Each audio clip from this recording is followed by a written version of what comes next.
Hello everyone, welcome to Gagan the deserving India IAS institute Chandigarh. मेरा नाम इंद्रजीत। आज बात करेंगे एक बहुत इंपॉर्टेंट करंट अफेयर अपडेट के बारे में। Supreme court verdict on GM mustard approval. देखो, जीएम का मतलब है genetically modified.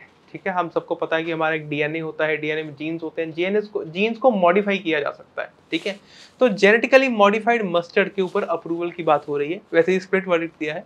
The supreme court delivered a split verdict. Split verdict का मतलब है कि भाई दो जज बैठे थे, एक हाँ के पक्ष में है, एक ना के पक्ष में है, तो डिसीजन अभी आया नहीं है on the validity of the centre's decision to grant conditional approval for environmental release of genetically modified. इसके ऊपर फोकस रखना है। Mustard crops now the case will be refer to a Supreme Court 3 judgment. जाहिर सी बात है, अब split verdict आ गया है तो भाई उसको हायर बेंच यानी बड़े बेंच को रेफर करना पड़ता होता है। Genetically modified crops are genetically engineered crops that undergo gene alteration and modification. इसका पर्पस क्या होता है? पर्पस होता है कि भाई यील्ड को बढ़ाया जा सके, उसकी रेजिस्टेंस को बढ़ाया जा सके, हर्बिसाइड्स की रेजिस्टेंस को बढ़ाया जा सके, ताकि उससे हम बेटर रिजल्ट पा सके। ठीक है, what are genetically modified crops? They are plant whose genes are artificially modified, usually by inserting genetic material from another organic organism in order to give a new properties such as increased yield, या तो उसकी yield बढ़ा देंगे, या herbicides के लिए उसकी tolerance बढ़ जाएगी, ठीक है, resistance to disease or drought, और improved nutritional value. This is something very important to remember. Earlier अगर हम बात करें तो India approved the commercial cultivation of only GM cotton. ठीक है, अभी के लिए अगर हम देखें तो जेनेटिकली मॉडिफाइड क्रॉप केवल एक उगाई जाती है भारत में, BT cotton. But genetical engineering appraisal committee यानी जीईएसी, ध्यान रखना है, इसकी फुल फॉर्म याद रखनी है, genetic engineering appraisal committee has recommended the GM mustard for commercial use. अब जीएम मस्टर्ड, ये देखो, ये खाने की चीज है। अब इस पर कंसर्न ये है कि भाई जो खाने की चीज है उसे जेनेटिकली मॉडिफाइड करके खाना क्या सही होगा या नहीं होगा, इसके ऊपर सवाल है। What are the key highlights of the Supreme Court verdict? Justice Nagarathna criticise the GEAC for clearing the project. क्यों? क्योंकि भाई इन्होंने कोई भी इंडिजिनियस स्टडी के ऊपर रिलाई नहीं किया है। जो बाहर की स्टडीज है, फॉरेन कंट्रीज की स्टडीज है, उन्हीं के ऊपर रिलाई करके उन्होंने अप्रूवल दे दिया। मतलब भारत में इंडिजिनियस लेवल पे कोई स्टडी कंडक्ट नहीं करी गई, कोई रिसर्च नहीं करी गई, सीधा उसे अप्रूवल दे दिया गया। तो ऐसा तो नहीं होना चाहिए था, है ना। जब उसे उगाना भारत में है, भारत के लोगों ने खाना है, या उसका भारत में उपयोग होगा, खाने में अगर नहीं भी उपयोग करेंगे, कमर्शियल उपयोग कर लेंगे, चलो, अल्टीमेटली भारत की तरफ से, भारत की रिसर्च की तरफ से भी तो कोई उसके ऊपर इनपुट होना चाहिए ना, कि ये सेफ है नहीं, एटसेट्रा वगैरह, या इसके क्या एनवायरमेंटल इम्पैक्ट होंगे, रेमिफिकेशंस क्या होंगी। Only foreign research studies were considered while making the decision, which is not at all correct. In contrast, Justice Carroll upheld the GS's clearance for GM mustard commercial release. However, both judges concurred on certain points raised during the arguments. They acknowledged that judicial review of the decision made by GESA was permissible and emphasized that the need for center to consider the implementing a national policy. अभी इसके ऊपर एक national policy बनाओ और ढंग से इसके ऊपर काम करो। ऐसे ही हैसल काम नहीं करने हैं, मतलब ठीक है, जल्दबाजी के काम नहीं करने हैं, मजाक नहीं है ये। Directive for national policy. The judges asked the Union Ministry of Environment and Forest to formulate such a policy along with rules within 4 months. This policy should cover research, cultivation, trade and commerce purposes and be developed in consultation with the all stakeholders. Stakeholders कौन होंगे? जिन्होंने ये research करी है, जिसको develop कर रहे हैं, जो इसको आगे यूज करेंगे कमर्शियल पर्पस के लिए। जीईएसी का रोल क्या है? इनका रोल है अप्रूव करना environmental release of the transgenic mustard hybrid, धारा मस्टर्ड हाइब्रिड। ध्यान रखना है, डीएमएच, धारा mustard hybrid. This is something very important.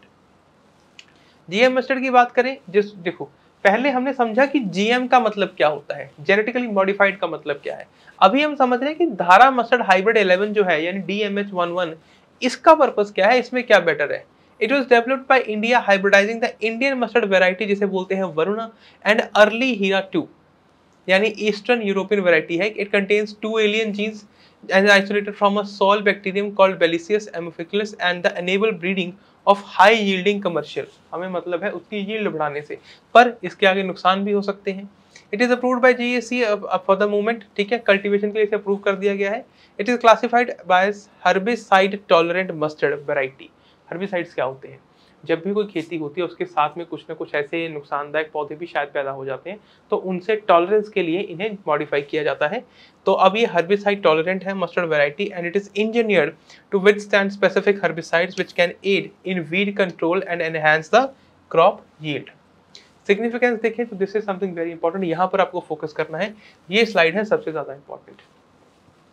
Mustard contribution की बात करें ऑयल प्रोडक्शन में, तो despite producing 116 lakh tonne, Bharat में 116 लाख टन सरसों पैदा हुई एडिबल ऑयल्स के लिए, फिर भी भारत को 141.93 मतलब 142 लाख टन इंपोर्ट करनी पड़ी। तो हमारी कंजम्पशन सोचो कितनी है, हाईलाइटिंग अ सिग्निफिकेंट गैप, जितनी हमने पैदा करी उससे ज्यादा हमें इंपोर्ट करनी पड़ रही है। इंपोर्ट भी कहाँ से करते हैं हम, साउथ ईस्ट एशियन नेशन, तो हम काफी हद तक डिपेंडेंट भी हैं। There is a projected demand of 34 million tonnes by 25-26। तो ऐसे में mustard plays a pivotal role constituting 40% of India's total edible oil production. आज भी बहुत सी जगहों पे जहाँ पर वेजिटेबल ऑयल यूज ना करके लोग सरसों के तेल का उपयोग करते हैं खाना बनाने में। Potential yield enhancement of GM mustard, GM mustard demonstrates a yield increase of approximately 28% compared to national standards and surpassed zonal benchmarks by around 37%, indicating superior performance in specific agricultural regions. In varieties like DMH11 and the capabilities of substantially increasing yield from 3 से 3.5 ton तक per hectare. This is a huge jump, एक significant jump है ये overall yield को लेके, ठीक है। Improved input efficiency, GM mustard can optimize the resource utilization by requiring less water, पानी की कम जरूरत पड़ेगी, फर्टिलाइजर्स की कम जरूरत पड़ेगी, इसके अलावा पेस्टिसाइड भी कम उपयोग होंगे क्योंकि वो पहले ही हाइब्रिड वो क्या है, एक वैरायटी है जिससे वो हर्बिसाइड्स के लिए टॉलरेंस पैदा कर चुका है।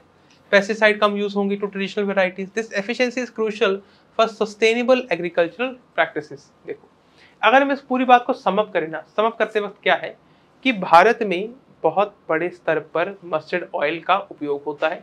मस्टर्ड ऑयल बहुत ज़्यादा लेवल पर प्रोड्यूस भी होता है, लगभग 116 लाख टन।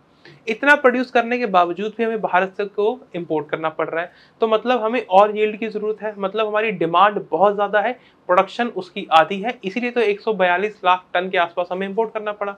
अब इतना इंपोर्ट करना पड़ा तो हम क्या कर सकते हैं, हम अपनी प्रोडक्शन बढ़ा सकते हैं, this is the only solution that we can think of, या जो ऑलरेडी जहां पर कल्टीवेशन हो रही है उसकी यील्ड को बढ़ाया जा सकता है। तो उसके लिए हमने क्या किया, जेनेटिकल मॉडिफाइड क्रॉप्स को इंट्रोड्यूस किया, DMH11। तो DMH11 क्या है, ये हर्बिसाइड टॉलरेंट है, इसकी जो टॉलरेंस तो ज़्यादा है ही है, इसकी यील्ड भी ज़्यादा है और पानी की खपत कम होगी, पेस्टिसाइड्स का यूज़ कम होगा, तो हर तरह से देखा जाए तो फायदे में है। पर इसको क्लियर करने का काम किसका है, GECA का है। पर वहाँ पर दिक्कत ये है कि भाई उन्होंने सिर्फ भारत के अलावा जो बाकी देशों की रिसर्च है उसके आधार पर इसे क्लियर कर दिया, जो कि किसी भी रूप से सही नहीं है। भारत को अपने लेवल पर रिसर्च करनी चाहिए कि क्या हमारे लिए खाना ठीक होगा, इसका उपयोग ठीक होगा या नहीं होगा, उसके बाद अप्रूवल मिलेगा। अभी के लिए सुप्रीम कोर्ट में जैसे जुडिशियल रिव्यू हो रहा था, तो जुडिशियल रिव्यू में 2 जजेस बैठे थे, स्प्लिट रिव्यू आया है, यानी स्प्लिट वर्डिक्ट आया है। अभी इसको 3 जज वाले बेंच को रेफर किया जाएगा और आगे देखना होगा क्या वर्डिक्ट आता है। आई होप आपको यहाँ तक ये टॉपिक समझ आ गया होगा। मेरा नाम इंद्रजीत, हम मिलेंगे नेक्स्ट वीडियो में, तब तक अपना ख्याल रखें, खुश रहें, धन्यवाद।